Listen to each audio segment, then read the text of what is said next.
Syempre lagi tayo nakabantay sa West Philippine Sea mga tol. Kaya eto, bibigyan natin ng opinyon at reaksyon. Samahan ninyo ko mga tol. Etong isinasabi ng ambasador ng China na para lamang daw sa depensa ang pagpapalakas ng kanilang military at hindi para sa pagpapalawak ng teritoryo at operasyon. Well, samahan ninyo ko mga tol.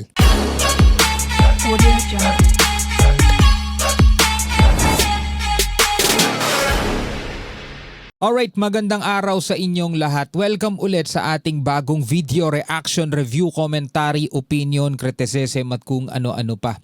Meron tayong napaka-importanting panoorin ngayon mula rito sa 24 Oras Weekend. Today is Sunday mga tol, no? So sabi rito, pagpapalakas daw ng military o militar ng China ay hindi para sa pagpapalawak ng kanilang teritoryo. Yan ay sinabi mismo mga tol ng kanilang ambasador. No, bago natin 'to pag-usapan, syempre kung bago ka pa lamang dito sa ating YouTube channel, huwag mong kalimutan mag-subscribe. Click mo na rin ang notification bell para ma-notify ka whenever na may mga bago tayong reaction video tulad nito. At syempre, ito'y pinalagan mga tol ng PCG dahil tulad ng dati, iba ang sinasabi nila sa aktual na ginagawa nila. Samahan ninyo ako mga kapatid. Iginiit ng ambassador ng China na para sa depensa at hindi para sa expansion o pagpapalawak ng teritoryong operasyon ng kanilang militar. Pinalagan niya ng ating Coast Guard. Depensa raw bang maituturing ang panggigipit nila sa ating mga mangingisda? Nakatutok si JP Soriano. Wag na muna nating tanongin yung Coast Guard mga tol. Ikaw na lang bilang ordinaryong Pilipino. Now, ikaw na bilang isang ordinaryong manggagawang Pilipino na nanonood lamang sa mga balita, nababalitaan kung ano yung mga nangyayari dyan sa West Philippine Sea, sa karagatan. Sabihin na natin mga tol, hindi ka isa sa mga mangingisda na wina-water cannon. Wala kang kamag-anak sa Coast Guard, wala kang kamag-anak na nakatira doon sa Zambales na mga mangingisda na nangingisda sa West Philippine Sea. Kumbaga wala ka talagang koneksyon dyan. Ikaw ay nanonood lamang sa mga balita at nakikita mo. Maniniwala ka ba doon sa sinasabi nila? Maniniwala ka ba mga tol doon sa sinasabi nila? O eto, panoorin natin itong balita. Ang panggigipit nila sa ating mga mangingisda. Nakatutok si JP Soriano. Ang pagpapalakas ng China sa kanilang militar ay para sa kanilang depensa at hindi raw para palawakin ang kanilang teritoryo. Doon muna tayo sa word na depensa. Defense. Diba? Nangyayari yan kadalasan kapag may nang-aapi sa'yo, dumidepensa ka lang. Diba? Kumbaga, halimbawa na lang security doon sa iyong bahay. May mga pumasok na magnanakaw, na kuryente sila doon sa nilagay mong electric fence o para sa depensa mo yan O kaya naman mga tol, meron nang hold up sa'yo, meron gustong gumawa sa'yo ng masama, tapos meron kang taser, kinuryente mo, so yun ay para sa depensa lang. So sabi nila, ang pagpapalakas daw ng kanilang militar ay para lamang daw sa depensa. Again mga tol, ikaw ba'y naniniwala doon? No? Yung pagkalayo-layo na nila, nakakaabot pa sila doon sa 50 nautical miles mula sa ating baybayin. Depensa pa bang matatawag yun? Natira pa parang lumalabas tayo pa ba ng aapi sa kanila? Yan ang iginiit ni Chinese Ambassador Qin Kuan Ay, nako. sa harap ng matataas na opisyal ng Chinese Defense Attaché. Mga harap naman pala ng kanilang mga kalahi din Di sila lang ng mga nag-uungguyan dyan. sila lang din yung mga nag-uungguyan dyan. Sa pagdiriwang ng 99th founding anniversary ng People's Liberation Army of China. Sabi ni Ambassador, patuloy na isinusulong ng China ang independent at foreign policy of peace na nakaangkla sa peaceful development at national defense policy na nakatuon sa pagdepensa. Sabi rito mga tol, China remains committed to an independent foreign policy of peace. Follows the path of peaceful development. Sinusundan daw nila yung landas na yon, peaceful development. Tuloy natin. At national defense. And consistently pursues a national defense policy that is defensive in nature No matter how developed China becomes, it will never seek for hegemony or expansion. Yun ang sabi mga tol, no? At national defense policy na nakatuon sa pagdepensa. Hindi aniya kailanman maghahangad ang China ng hegemony o dominasyon o kaya expansion o pagpapalawak ng teritoryo. Wow! Kumbaga parang no?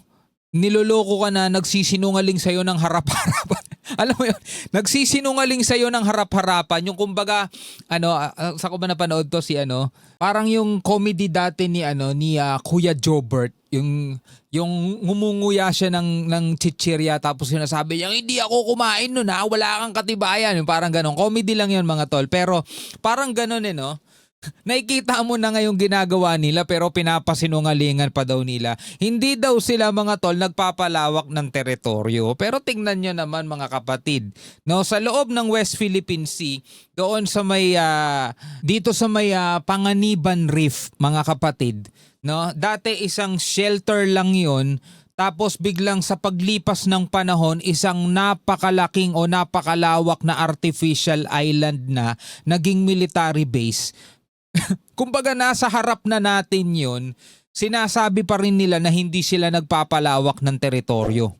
Tapos, meron silang 200 nautical miles pero hindi pa yun sapat sa kanila.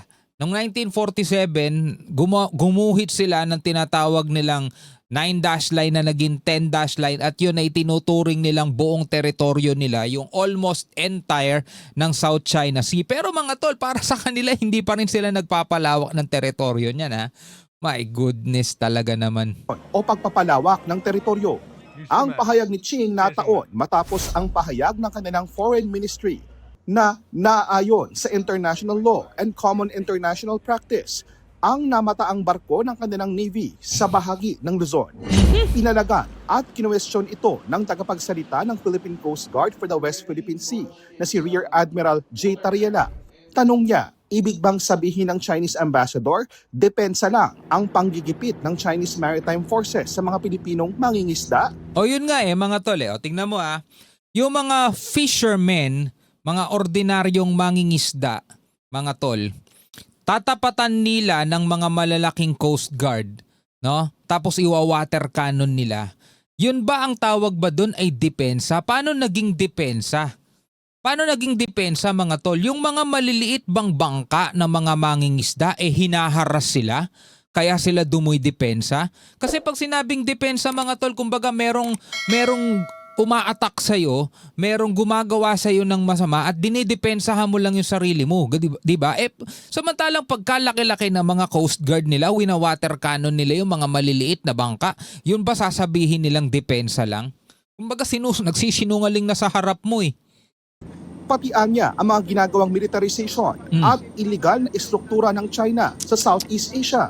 Inaangkin ng China ang halos buong South China Sea, kabilang na ang West Philippine Sea, Sinungaling. na ayon sa China ay bahagi ng kanilang teritoryo base sa kanilang 9-9 historical map.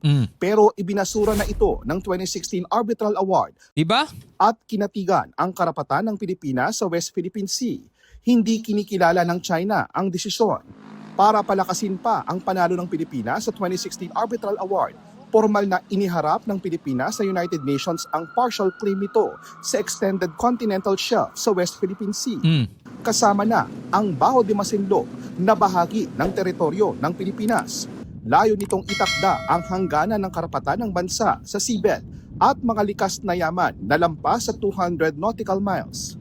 Napakasinungaling talaga ng mga yun no? Ayon sa DFA o Department of Foreign Affairs, bahagi ito ng pagsusulong ng rule of law, kapayapaan at proteksyon sa kabuhayan at yamang dagat ng mga Pilipino. Biruin mo kapag nandiyan ng BFAR, nandiyan ng Coast Guard, nagbibigay sila ng fuel subsidy sa mga mangingisda, namimigay sila ng mga libreng gasolina, libreng diesel sa mga mangingisda para yung kikitain nila, hindi naman sila payayamanin mga tol ng nahuhuli nilang isda, sapat lang yan para sa pamilya nila.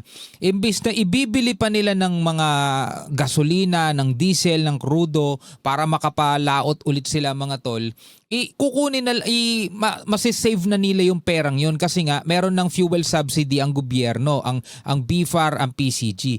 Pero kahit na yung, kumbaga matatawag na nga nating humanitarian mission yun di ba? Kahit yung mga ganong klaseng aktibidad na ginagawa ng BFAR, hinaharas pa ng Coast Guard, wina-water cannon nila. So paano ngayon masasabing yun ay depensa lamang? Diba? Paano ngayon masasabi na yun ay depensa lamang? Samantalang sila yung gumagamit ng puwersa laban sa mga hindi naman gumagamit ng puwersa. Ang pagtatakda ng Pilipinas ng baseline sa paligid ng Baho de Masinloc o Scarborough Shoal, tinawag ng Chinese Foreign Ministry na illegal. So mas legal pa sila sa international law. Mas legal pa sila kesa sa UNCLOS. Mas legal pa sila kesa sa Permanent Court of Arbitration, mga tol, no?